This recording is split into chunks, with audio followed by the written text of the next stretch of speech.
She'll never know. It's already done. Those chilling words still echo in my mind, sending ice through my veins every time I remember them. But I'm getting ahead of myself. Let me start from the beginning, when I thought I was living the perfect love story instead of walking straight into a nightmare. My name is Amelia Collins. I'm 34 years old, and until 3 weeks ago, I believed I was engaged to the most wonderful man in Kansas City, Missouri. Benjamin Torres seemed like everything I'd ever dreamed of. Charming, successful, and completely devoted to me. He worked as a financial advisor for Trevanta Corporation, always impeccably dressed and carrying himself with the kind of confidence that made heads turn. When he proposed 6 months ago on a hiking trail overlooking the city, I thought my life was finally falling into place. But that evening, 3 weeks ago, changed everything. We'd just finished dinner at our favorite restaurant downtown, and I was exhausted from planning our upcoming honeymoon to Costa Rica. Benjamin had suggested we go somewhere adventurous, somewhere we could hike and explore remote areas together. I loved that he shared my passion for outdoor adventures. Or so I thought. When we got home to my apartment, I excused myself for a shower, leaving my phone on the kitchen table. I'd been having problems with it lately, and the voice recording app had been turning on randomly. I figured I'd deal with it later, but I never imagined that malfunction would save my life. I was in the shower when I heard Benjamin's voice through the thin bathroom door, talking on what I assumed was a business call. His tone sounded different, though, hushed and urgent in a way I'd never heard before. Something about it made my stomach clench with unease, but I dismissed the feeling. Benjamin was always taking important calls about his clients' investments. When I came out 20 minutes later, Benjamin was sitting on the couch scrolling through his phone, looking perfectly normal. He smiled at me with those warm brown eyes that had first captured my heart, and I almost forgot about the strange tone I'd heard earlier. "Everything okay with work?" I asked, settling beside him. "Just the usual client drama," he said, pulling me close. "Nothing for you to worry about, sweetheart." But later that night, after Benjamin had gone home to his own place, I noticed my phone's recording app was still running. Curious, I played back the audio, expecting to hear nothing but household sounds and maybe fragments of our conversation. Instead, I heard something that made my blood run cold. Benjamin's voice came through clearly. "She'll never know. It's already done. The policy went through yesterday, and everything's set for the trip." My hands started shaking as I realized he'd been talking to someone while I was in the shower, completely unaware that my phone was capturing every word. I spent the entire night replaying that recording, trying to make sense of what I'd heard. What policy? What trip? The way Benjamin had spoken, secretive and calculating, was nothing like the loving fiancé I thought I knew.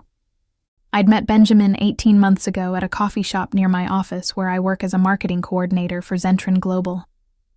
He'd approached me with such genuine warmth, asking about the book I was reading, and somehow managing to make me laugh despite my usual shyness around strangers.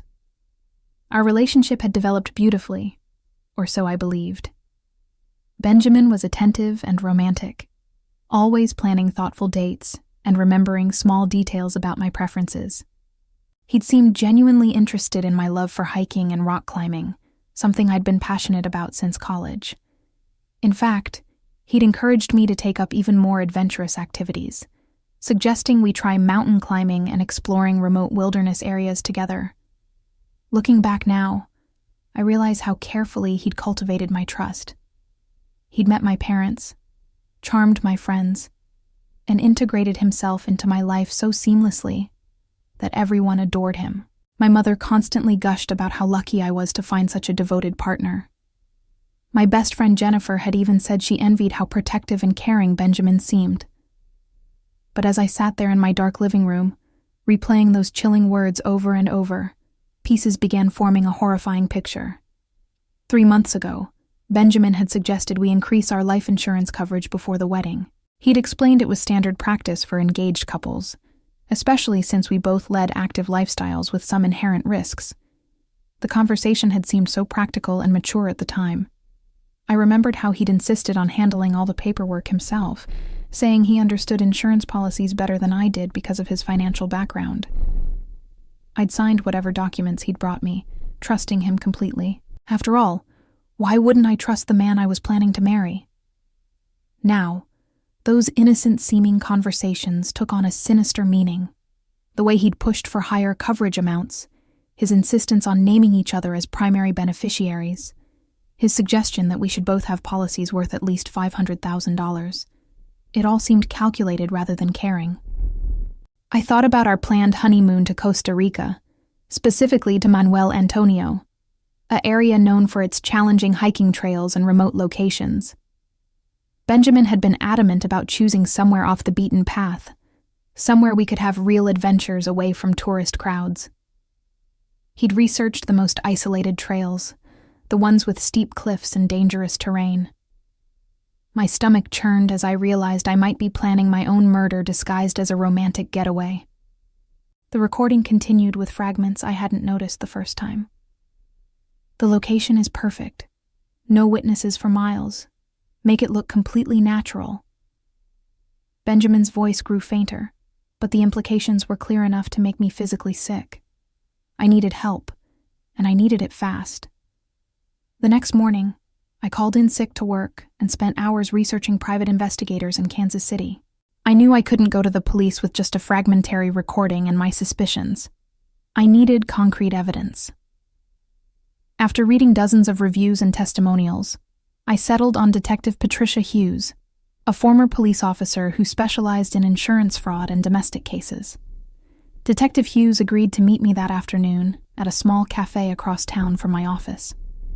She was a woman in her 50s, with sharp gray eyes and a no-nonsense demeanor that immediately put me at ease.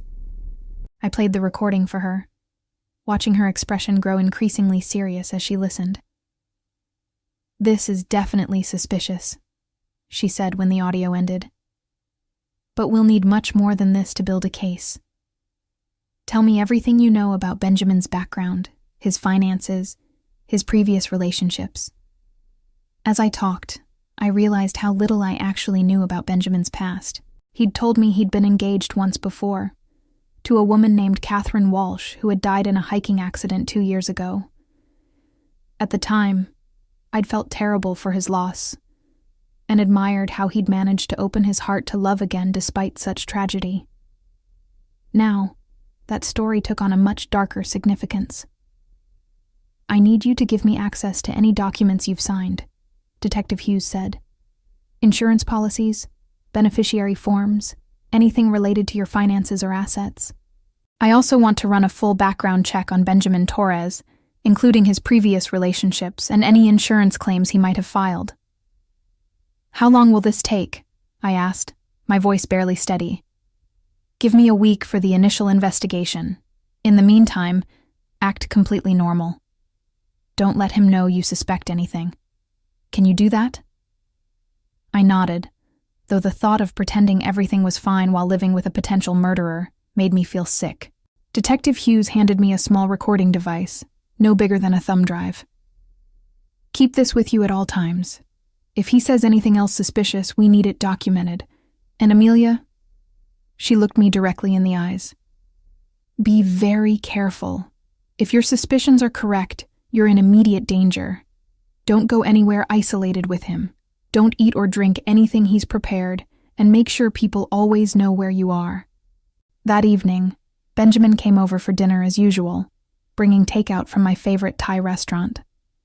As I watched him serve the food, Detective Hughes's warnings echoed in my mind. Every movement he made seemed calculated, every smile forced. When he suggested we try a new hiking trail that weekend, a remote area he'd discovered that was perfect for practicing for Costa Rica, I felt my blood run cold. "Actually, I'm feeling a bit tired lately," I said, forcing myself to sound casual. "Maybe we should stick to easier trails for now." Benjamin's expression flickered for just a moment, annoyance, maybe even anger, before his charming smile returned. "Of course, sweetheart, whatever makes you comfortable." But I caught something in his eyes that hadn't been there before, and it terrified me. Detective Hughes called me exactly 1 week later, her voice grim. "We need to meet immediately. What I've found is worse than we thought." I met her at the same cafe, my hands trembling as I sat down. She slid a thick folder across the table, and I could see from her expression that the news wasn't good. "Benjamin Torres isn't just planning to kill you for insurance money," she said quietly. "He's done this before. Catherine Walsh, his previous fiancé, didn't die in a hiking accident. She was murdered." My heart stopped. "What do you mean?" I pulled the police reports from her death. Catherine was found at the bottom of a cliff in Colorado during what was supposed to be a romantic weekend getaway. Benjamin claimed she slipped while they were hiking alone. There were no witnesses, no signs of struggle, and the investigation was closed as an accidental death. Detective Hughes opened the folder. But here's what's interesting. Catherine had a $500,000 life insurance policy with Benjamin as the primary beneficiary. Sound familiar? I stared at the photographs of a beautiful young woman with dark hair and a bright smile. Catherine looked happy in every picture, completely unaware that her loving boyfriend was planning her murder. "There's more," Detective Hughes continued. "I've been monitoring Benjamin's activities this past week. He's been meeting with someone who deals in untraceable substances, specifically drugs that can simulate heart failure. He's also been researching remote hiking locations in Costa Rica, paying particular attention to areas with dangerous cliffs and no cell phone coverage." She pulled out printouts of Benjamin's internet search history. My stomach lurched as I read the searches. Natural-looking heart attack drugs, undetectable poisons, remote hiking trails Costa Rica, staging accidental deaths, life insurance payout timeframes. "How did you get this?" I whispered. "Benjamin's not as smart as he thinks he is. He's been using the public computer at the library downtown for his research, probably thinking it would be untraceable. But he didn't count on security cameras recording his screen sessions." Detective Hughes pointed to timestamps on the documents. "These searches were all conducted in the past month, right after you two finalized your honeymoon plans." The evidence was overwhelming, but the worst revelation was yet to come. Detective Hughes pulled out another document, my life insurance policy. "Amelia, this policy isn't for $500,000 like Benjamin told you. It's for $750,000. And there's a double indemnity clause for accidental death, which means he'd receive $1.5 million if you died in an accident while on vacation." I felt like I was going to be sick. "He forged my signature?" "No, you signed it. But look at this page." She showed me a section I'd never seen before. "This is the page he had you sign separately, remember? He told you it was just an additional beneficiary form. Instead, it was an amendment increasing your coverage and adding the accidental death clause." I remembered that day clearly now. Benjamin had brought the insurance paperwork to my apartment, spreading multiple forms across my kitchen table. He'd pointed to several signature lines, explaining each one quickly and casually. I'd trusted him completely, signing wherever he indicated without reading the fine print. "There's something else," Detective Hughes said, her voice even more serious. "I ran a more extensive background check on Benjamin. Catherine Walsh wasn't his first victim. 8 years ago, when he lived in Denver, he was briefly engaged to a woman named Patricia Hoffman. She died in an accidental drowning during a weekend camping trip. No life insurance payout that time because they weren't married yet, but it established his pattern. The room began to spin. He's a serial killer. He's a serial killer who's gotten very good at his method. The beauty of his scheme is that he genuinely courts these women, makes them fall in love with him, then kills them in ways that look completely accidental. No one suspects the grieving fiancé." I thought about all the times Benjamin had been so loving, so attentive, so perfect. It had all been an elaborate performance, a carefully constructed lie, designed to get me to sign my own death warrant. "What do we do now?" I asked. Detective Hughes leaned forward. "Now we set a trap." The plan Detective Hughes outlined was both brilliant and terrifying. We would let Benjamin proceed with his scheme while gathering irrefutable evidence of his intent to commit murder. I would wear a wire during our conversations, continue acting normally, and document every step of his plan. The key is to get him to explicitly state his intentions, Detective Hughes explained. We need him to confess on tape, either to you or during one of his phone calls. Right now, we have circumstantial evidence and strong suspicions, but a good lawyer could create reasonable doubt. We need a confession. That evening, I sat in my apartment, wearing the tiny recording device Detective Hughes had given me, waiting for Benjamin to arrive for dinner. When he knocked on my door, I took a deep breath and forced myself to smile as I let him in. "How was your day, sweetheart?" he asked, kissing my cheek. The gesture that once filled me with warmth now made my skin crawl. "Good, though I've been thinking about our honeymoon," I said, following the script Detective Hughes and I had practiced. "I'm getting nervous about some of those hiking trails you picked out. Maybe we should choose easier ones." Benjamin's expression tightened almost imperceptibly. "Amelia, we've talked about this. You need to push yourself out of your comfort zone. These trails will be amazing, and I'll be right there with you. But what if something happens? What if one of us gets hurt in such a remote area?" "Nothing's going to happen," Benjamin said firmly. "I've researched every detail. I know exactly what I'm doing." The way he said it, with such cold certainty, sent chills down my spine. Over the next hour, I carefully steered our conversation toward the insurance policies, expressing concerns about the coverage amounts and asking him to explain the terms again. "You don't need to worry about any of that," Benjamin said, his patience clearly wearing thin. "I've handled everything. The policies are perfect, and if anything ever happened to either of us, the other would be well taken care of." "But $750,000 seems like so much," I pressed. "Are you sure we need that much coverage?"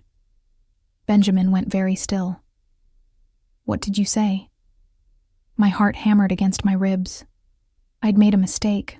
I wasn't supposed to know the real amount. I thought you said $750,000? "No, Amelia. I told you $500,000. Where did you get that number?"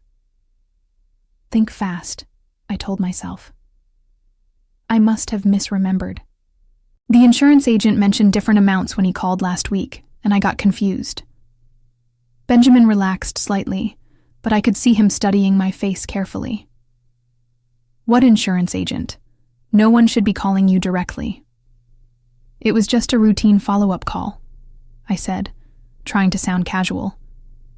"Nothing important." But I could tell Benjamin didn't believe me. For the rest of the evening, he was quieter than usual, watching me with those calculating eyes. When he left that night, he kissed me goodbye. But there was something different about it. Something final, like he was already mourning my death. After he left, I called Detective Hughes immediately. "He's getting suspicious," I told her. "I think I made a mistake." "Don't panic," she said. "We expected this might happen. It actually works in our favor. Suspicious people make more mistakes. He'll be more likely to slip up now." "What if he tries to kill me before Costa Rica?" "That's why I'm having you watch 24/7 starting now. You won't be alone for a moment." Detective Hughes paused. "Amelia, I know this is terrifying, but we're very close to having enough evidence to arrest him. Just hold on a little longer." But as I hung up the phone, I couldn't shake the feeling that Benjamin was already planning to accelerate his timeline. I was right to be worried. The next morning, Benjamin called me at work with an unexpected proposal. "I've been thinking about what you said last night," he said, his voice unnaturally cheerful. "You're right that those Costa Rica trails might be too challenging. What if we take a practice hike this weekend instead? I found this amazing trail about 2 hours outside the city, very secluded, perfect for testing our gear and building your confidence." My blood went cold. This was it. He was moving up his timeline. "This weekend? But we haven't planned anything." "Sometimes the best adventures are spontaneous," Benjamin said. "I've already checked the weather. It's going to be perfect. We can leave early Saturday morning, make a whole day of it. Just you and me in nature, like we always dreamed." I forced enthusiasm into my voice. "That sounds wonderful. Where exactly is this trail?" "It's called Eagle's Ridge. Very remote. Hardly anyone goes there. I found it through a hiking forum. The views are supposed to be incredible." He paused. "Amelia, I think this trip could be really special for us. A chance to reconnect before the wedding stress gets too overwhelming." After I hung up, I immediately called Detective Hughes. "He's planning to kill me this weekend." "I know. We've been monitoring his communications. He called a burner phone number 3 times this morning, the same number he's been using to contact his drug supplier. We also tracked his internet activity. He spent 2 hours last night researching Eagle's Ridge Trail, specifically looking at topographical maps showing cliff faces and water features." "So what do we do?" "We let him take you there, but you won't be alone. My team will be tracking your location, and we'll have agents positioned throughout the area. We'll also have a helicopter on standby. The moment he makes his move, we'll intervene." "What if something goes wrong? What if he kills me before you can stop him?" Detective Hughes's voice was steady and reassuring. "Amelia, I've been doing this for 20 years. We won't let that happen. But we need him to actually attempt the crime before we can arrest him for attempted murder. Right now, all we have is conspiracy and insurance fraud. We need to catch him in the act." That evening, Benjamin came over to help me prepare for our hiking trip. He was more animated than I'd seen him in weeks, talking excitedly about the trail and what we should pack. Watching him plan my murder with such enthusiasm was surreal and horrifying. "Make sure you bring plenty of water," he said, checking my backpack. "And these energy bars I picked up, they're supposed to be amazing for stamina on long hikes." I noticed he kept the energy bars in a separate bag, claiming he wanted to surprise me with them during our hike. Detective Hughes had warned me that he would likely try to drug my food to make me disoriented before pushing me off a cliff. "I can't wait," I said, forcing a smile. "It'll be nice to get away from everything." "Yes," Benjamin agreed, and something in his tone made me look up. His eyes had that cold, calculating look again. "It'll be perfect. Just the 2 of us, completely alone." That night, I barely slept. Tomorrow, I would come face to face with my would-be killer in an isolated area where he planned to end my life. The only thing standing between me and death was Detective Hughes's team and the wire I'd be wearing. As I lay awake, I wondered how many women before me had spent their last night alive trusting Benjamin completely, never knowing that the man they loved was planning their murder. Catherine Walsh, Patricia Hoffman, and who knew how many others. All of them gone because they'd fallen in love with a monster. But I had something they didn't have. I knew the truth. And tomorrow, Benjamin Torres was going to pay for every life he'd taken. Saturday morning arrived gray and misty, perfect weather for a murder. Benjamin picked me up at 7 a.m, his SUV loaded with hiking gear and a cooler full of food and drinks. He seemed relaxed and happy, humming along to the radio as we drove toward Eagle's Ridge. "You seem excited," I said, testing the recording device hidden in my jacket pocket. "I love these kinds of adventures with you," Benjamin replied. "Today's going to be really special, Amelia. A day we'll never forget." The sinister meaning behind his words wasn't lost on me. As we drove deeper into the mountains, cell phone coverage disappeared, and the roads became increasingly remote. This was exactly what Benjamin had planned, an isolated location where my screams wouldn't be heard, and my body might not be found for days. When we reached the trailhead, Benjamin was unusually solicitous, insisting on carrying my backpack and checking my hiking boots multiple times. "We need to make sure you're completely safe out there," he said with apparent concern. "I'd never forgive myself if anything happened to you." The trail was even more isolated than I'd imagined. We hiked for 2 hours without seeing another soul, climbing steadily through dense forest toward what Benjamin claimed were breathtaking cliffside views. Every step took us further from civilization and closer to the spot where he planned to kill me. "Let's take a break," Benjamin suggested when we reached a clearing. "You must be getting tired." He pulled out the energy bars he'd been so excited about, offering me one with an encouraging smile. "These will give you energy for the tough part of the trail ahead." This was it, the moment Detective Hughes had warned me about. Benjamin was trying to drug me before we reached the cliff. I pretended to take a bite while actually palming the bar, then excused myself to step behind some trees. "I need to use the restroom," I said. "I'll be right back." As I walked away, I activated the emergency signal Detective Hughes had given me. Within minutes, I heard the distant sound of helicopter rotors approaching. Benjamin heard it too. When I returned to the clearing, his expression had changed completely. The mask of loving concern had slipped, revealing the cold killer underneath. "What's that helicopter doing here?" Benjamin demanded, his voice sharp with suspicion. "I don't know," I said, trying to sound innocent. "Maybe it's a medical emergency somewhere." But Benjamin was no longer buying my act. His eyes narrowed as he studied my face, and I could see the moment he realized I knew the truth about him. "You lying bitch," he snarled, dropping all pretense. "You know, don't you? You know everything." There was no point in pretending anymore. "I know you killed Catherine Walsh. I know you killed Patricia Hoffman.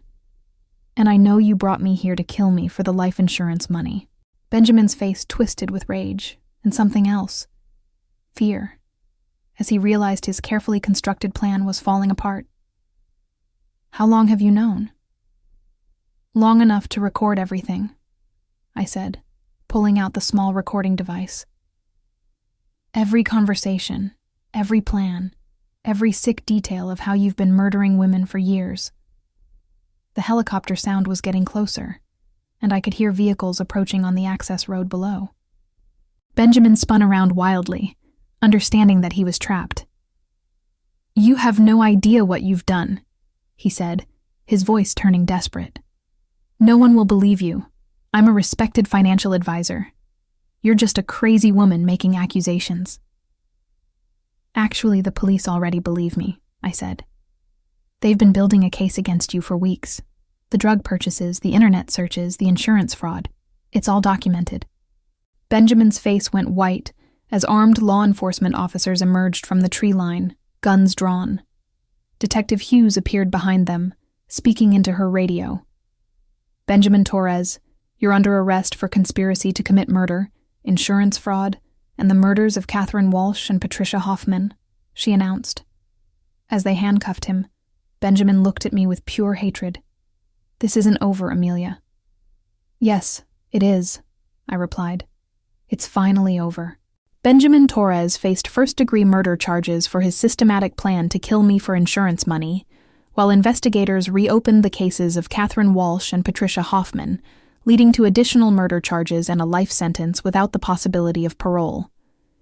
The evidence Detective Hughes and I had gathered, recordings, financial documents, and internet search history, created an airtight case that destroyed Benjamin's claims of innocence and exposed him as a calculating serial killer who had used romance to target vulnerable women. His reputation as a respected financial advisor crumbled when his criminal activities became public knowledge, while his family and colleagues discovered they had been unknowingly associated with a man who murdered women for profit. The insurance companies not only voided all policies, but pursued civil fraud charges, ensuring that Benjamin would face financial ruin alongside his criminal conviction. I testified at Benjamin's trial with a strength I never knew I possessed, helping secure justice not only for myself, but for Catherine, Patricia, and any other potential victims he might have targeted in the future. Looking back on that terrifying journey from naive fiancé to the woman who brought down a killer, I realized that my accidental phone recording had been more than just a lucky break. It had been the evidence needed to stop a monster who believed love was just another weapon in his arsenal, and I had turned that weapon against him in the most satisfying way possible.